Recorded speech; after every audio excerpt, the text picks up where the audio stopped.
We on? Yes, we are. Very good. There's so much excitement going here with the phones ringing. This is, I guess we'll call this Chamber of Commerce hour. That's right. And we've got the phones ringing.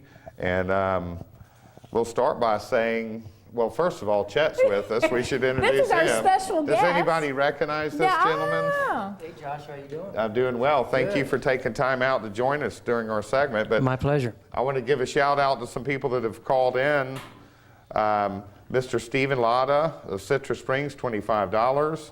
Michelle Morley of Bushnell, $50. Kathy McCormick, $300. Great. That's a good one. Wonderful. Mr. and Mrs. Robert Hernelius of Inverness, $25. Mr. and Mrs. Donald Selesky of Hernando, $20. Mr. and Mrs. Harold Kidd of Hernando is $25. Ms. Maurice Allen of Citrus Springs, $10. Ms. Joyce Trice of Lecanto, Florida, $30. Mr. William Christian of Lecanto, $35. And Mr. and Mrs. Terrell Vault of Hernando, $50. The phones have been ringing off the hook during our last break. Teresa Foster is a good friend and part of Sunflower and Superior. Yes. She just called in $200 on behalf of Wonderful. West Central Inspection and Maintenance. And my good friend Charles Policino, whose name's in the news recently, just called in $20. Thank you, Charles. Thank you, sir. And I'm making a challenge to all chamber members. I will match the next $50 that comes in. So that's what I got so far, Chat. Very good. Excellent. Well, let's tell them about the exciting, because it's almost noon, which is kind of an exciting time around here. It's a very exciting time. From 1976 to 1999, I made the run, got over 3,300 miles on the road, so I know what those wonderful people that are running for our folks are doing and what they're going through and how important it is that we support them, and when they get here, give them all the hugs and all the praise that we can, because it's a very difficult time of the year. It's very challenging, and we've been able to see some stuff, video on the road, and these folks are heroes, but they realize who the real heroes are, and that's really been the theme of the run for these 36 years, is that we face challenges like Clancy every day, that we take life for granted, and she goes about mastering things in such a wonderful and precious way. And so that's what they all are out there running for. They don't run see how fast they can run or who can outdo what but it's really an outpouring from their spirit and their heart and their love for these people, realizing that the most fragile and vulnerable amongst us need to have the opportunities that you and I have as to be full partners and citizens in community life and living, and have every opportunity to be as productive and independent as possible. That's what the Key Center is all about.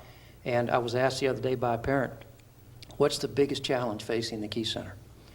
And of course you would think the standard answer would be, well, we need to get more government funding, we need to have this, we need to have that. I said, the biggest challenge is continuing to give ourselves over to God each day and these people over to God each day, and He'll take care of the rest of it. And I've seen in my 41 years here that He does that. So that's one of the themes that we have, and that's miracles happen here every day, and they do. And we're privileged to see those miracles happen every day and be part of that. And it's important for people to know out there, every penny that's donated here stays in Citrus County. It's not sent somewhere to some large organization that we belong to or some constituency. We probably do more with $1 than anybody in the southeastern part of the United States. This is a prototypical program. We've gotten praise from all over the United States because we do things the right way. We try to make decisions that are based on the best interests of these people, providing the best possible supports and services.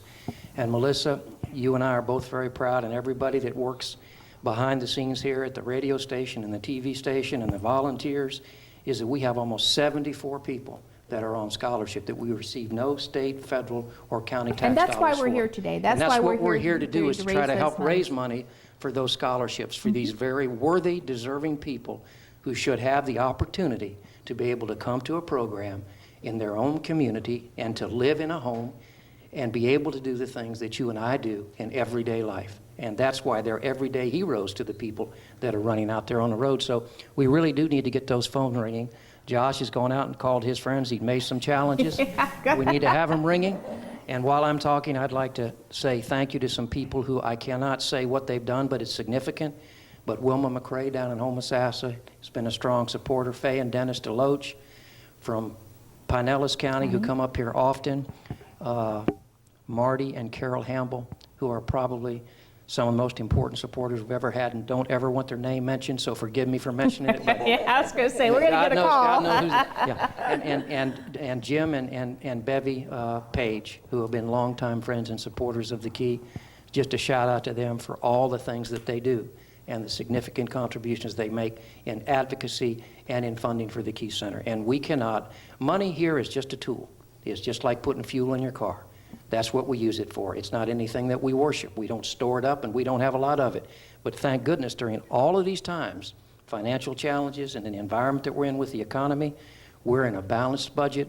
It costs about $1 million a month to run this place, okay? So you're looking at about a $12 million budget when you look at all of it all over. Direct care. And nobody's making big salaries here. Nobody's got some big executive bank accounts. It's pretty simple and straightforward, and that's why I think that when we say we give ourselves over to God every day and these people over to God every day, He blesses it, and He honors it, and He protects them. And it's incredible. This is an incredible place because this community has a sense of stockholdership about this place. They've seen it grow, and it's natural. Nothing's been forced on them.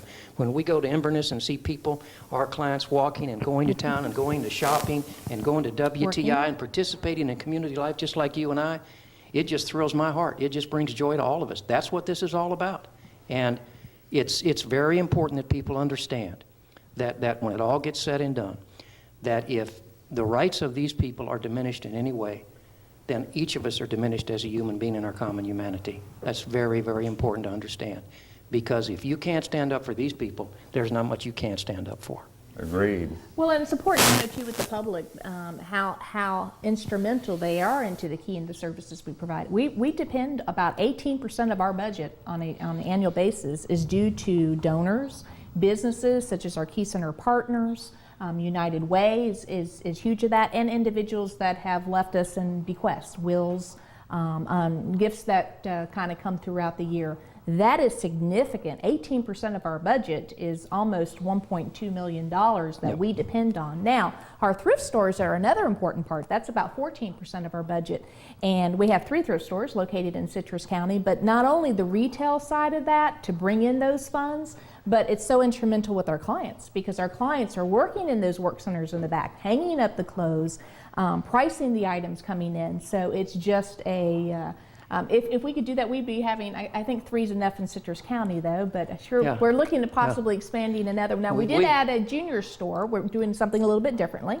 Kind of like a Plato's Closet we opened this last year, and that's doing really well. It'll be almost a year in December. Is that labels? Yes, that would be labels. We just got a phone call, somebody asking about labels. Yes, It's a great place. So, we're continuing, but that's due to our spirit. We have to do those things because our funding from state has been reduced. Right now we're, 61% comes from state funding, but the rest we're challenged to raise. 10 years, and still be able to keep those 70 scholarships. 10 years ago at this time, if you looked at our budget as a pie, 84 cents on the dollar came from state and federal taxes. Now it's down to 61 cents on the dollar. So that's what's changing in our field, and a lot of things, other things are changing, but fundamentally the most important thing is to continue to have the relationship we have with a caring, giving, loving community. And when I first got here, the motto for Citrus County in 1971 was, you'd see it in the county commission, old courthouse building was Citrus County is Florida's little giant. And I still feel the same way about Citrus County. There's very few places that are more giving, more caring, and more loving, and more compassionate than this community here. And I've been able to witness it for 4 decades. You've been here, you graduated from high school, and you've tasted the same thing. And Josh is a longtime Citrus County resident. He understands how important it is because this program has to work for these folks for the next 10, 15, 20, 30 years, and that's where we're thinking. And so when everybody else is cutting services, we're expanding services, haven't had to cut any services, and we're looking for new programs. Like, for instance, probably in the next 3 to 5 years, you're going to see an 80-acre year-round recreational, social, therapeutic park in the Lake Lindsay area where we've been gifted beautiful 80 acres. We've already talked to Withlacoochee Electric about doing the infrastructure. It's going to be a unique place. We hope to be able to house Special Olympics there for training. Wow. It's going to be a lightning rod, and we're very excited about that. We're very fortunate to have those kind of gifts. That's all good economic development, too. Yes, sir. You got it right there. Where's my There we go. That was good, Josh. Perfect segment. Well, we're going to get ready to, we're going to get ready to do go to a video of Grease. Basically, we did our first kind of theatrical musical here recently called Grease. You're going to be able to see that. And we've got another one coming up. It's Sound of Music, which I understand Clancy's part of. We played in August. We're not sure on the dates yet, but we'll make sure that we get that to the local press. So let's go ahead and watch the clips from Grease.